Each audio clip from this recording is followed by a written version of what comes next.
आप लोग के हम वेक्टर एनालिसिस में हम दो चीज़ बोले थे कि सही जो रिजल्टेंट वेक्टर जो निकाले हैं दो सदिशों को परिणामी का परिमाण, इसमें हम यही चीज़ फिर से इसको प्रूव करेंगे हम चतुर्भुज नियम से। आज हम किस नियम से प्रूव किए हैं? त्रिभुज विधि से प्रूव किए हैं। ठीक है, तो इसके लिए हम क्या किए हैं कि हम दो वेक्टरों को जोड़ने का तरीका आपको बताए थे। दो वेक्टर को जोड़ने का तरीका बताए थे। जैसे मान लेते हैं कि वेक्टर, जैसे भी इसी में समझाते हैं, देखिए ये वेक्टर यहाँ से लेके यहाँ तक जो है ये MP जो नाम है, ये मान लीजिए वेक्टर मेरा ये है, ठीक है, और यहाँ से यहाँ तक एक दूसरा वेक्टर लिया है जो PN है, वो दूसरा वेक्टर, लेकिन इसका नाम क्या दिया है? B। इसको दिए है A और इसको दिए है B। और दो वेक्टरों को जोड़ने के लिए हम क्या कहते थे कि जब आप याद करिए, ई हो गया मान लीजिए हेड, आई हो गया टेल, आई इसको जोड़ते थे तो ये ऊपर जाता था हेड और यहाँ पर क्या हो गया? टेल। तो हेड को टेल के साथ जोड़ते थे, तो मेरा ये हेड है, ठीक है, ये A वेक्टर के लिए हेड है ये, और B वेक्टर के लिए क्या है? टेल है ना। समझ रहे ना बात आप लोग? इसको जोड़ दिए दो वेक्टर को, वेक्टर A और वेक्टर B, तो रिजल्टेंट जो होगा R बराबर A प्लस B, यहाँ पे ऐसे लिख देना है। लेकिन इसको जब हम लोग प्रूव करते हैं तो फॉर्मूला जब निकालते हैं वेक्टर R बराबर जब रिजल्टेंट निकालते हैं A² plus B² plus 2AB cos theta under root में डाल देना है इसको। तो ये जो प्रूव करने के लिए हम लोग करते कहाँ है कि थोड़ा सा जो MP है इसको बढ़ा के देखो और आगे, तो ये P को कहाँ तक बढ़ाएं? O तक, और एक लंब डाल दीजिए, एक परपेंडिकुलर डाल दीजिए, इसमें एक लंब डाल दीजिए अभिलंब। तो ये हम N से बिंदु N से NO लंब जो है P को बढ़ाए हुए भाग पे डाल दिए, ठीक है ना। तो जब ये लंब डाल दिए तो आप जाने होंगे पाइथागोरस प्रमेय में कि जब लंब रहता है तो ये लंब के सामने वाले को कर्ण बोलते हैं।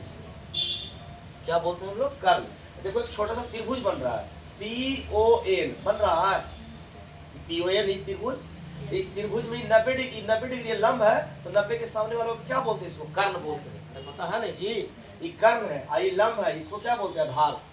तो हमको पहले से B sin थीटा नहीं मालूम था।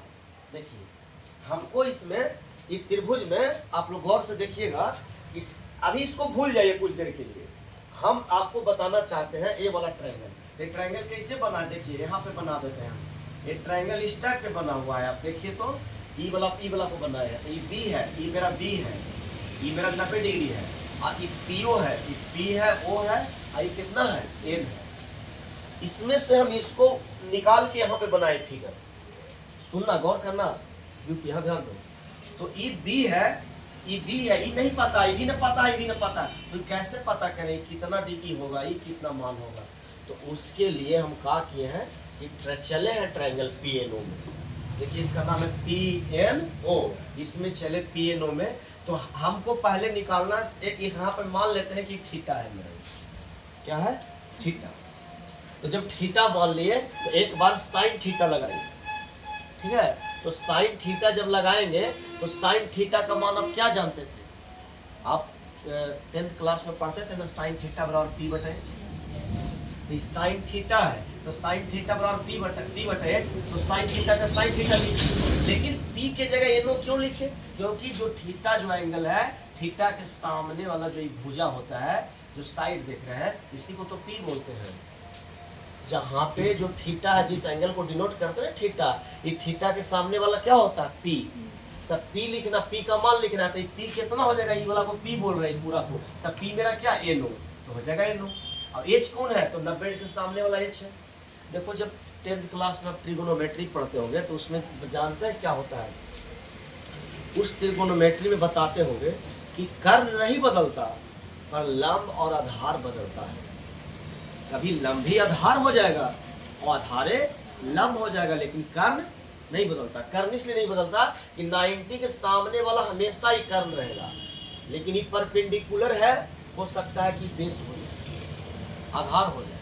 तो अभी के लिए हम इतना बताना चाहते हैं कि थीटा जो है, साइन थीटा का मान P/H, तो ये थीटा जो है थीटा के पास आई और थीटा के सामने वाले को P बोलते हैं। तो मेरा इस साइड P है, तो P के जगह पर क्या लिखेंगे? NO, ठीक है। H कौन होगा? तो 90 के सामने वालों को H बोलते हैं। तो जो मेरा PN है, ये मेरा H है, तो NO/PN होगा। समझ गए। अब एनो का एनो ही रहने दिए, पी एन का मान हम बी दिए, क्यों? क्योंकि पी एन का मान मेरा कितना दिल है बी, तो बी दे दिए। अब इसको क्रॉस मल्टीप्लाई कर लीजिए, क्रॉस मल्टीप्लाई करिएगा तो यहाँ कुछ नहीं तो एक होगा, एनो में x से मल्टीप्लाई करेंगे, एनो साइन थीटा में इससे गुना करेंगे बी। किसको मान निकाल के ला दिए हम?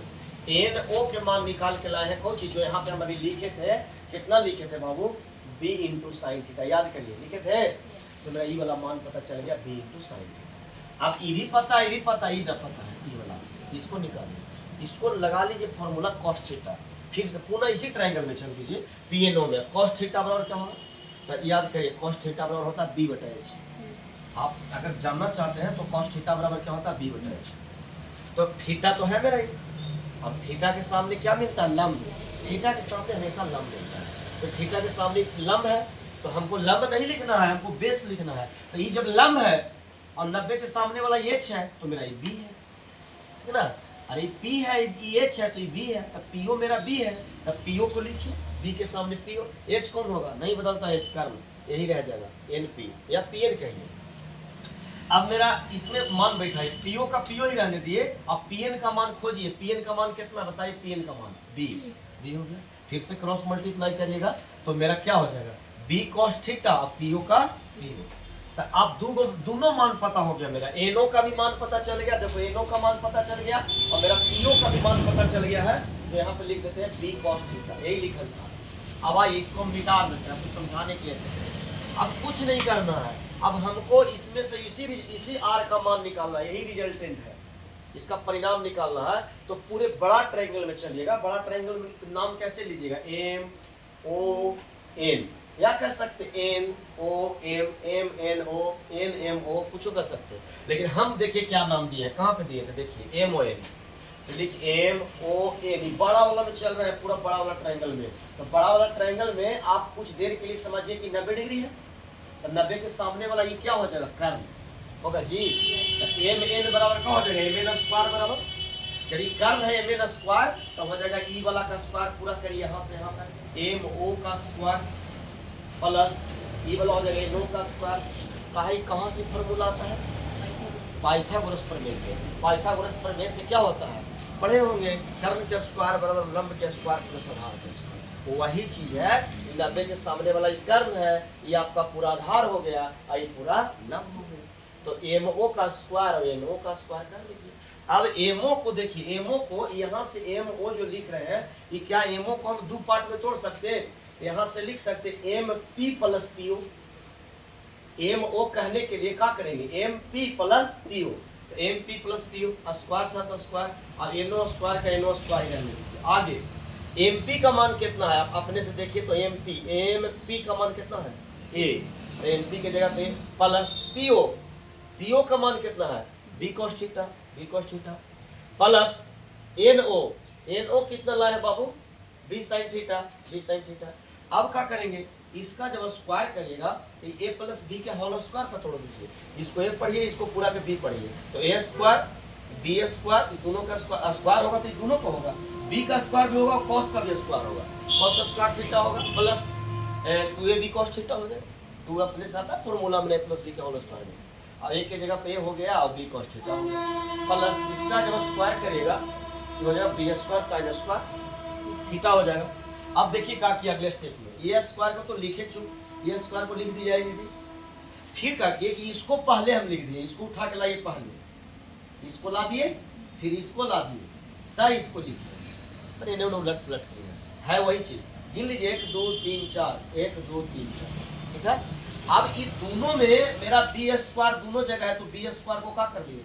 कॉमन लिए हैं, तब बी स्क्वायर कॉमन हो जाएगा तो बचेगा साइन स्क्वायर थीटा प्लस यहाँ बी स्क्वायर कॉमन है तो कुछ ही बचेगा कॉस स्क्वायर थीटा, यानी 2ab cos थीटा। अब आप त्रिकोणमिति में पढ़े थे ना क्लास 10 में कि sign square theta plus cos square theta बराबर 1, तो एक मान 1 हो जाएगा, तब b में 1 से गुना कर दिए, आई 2ab cos थीटा।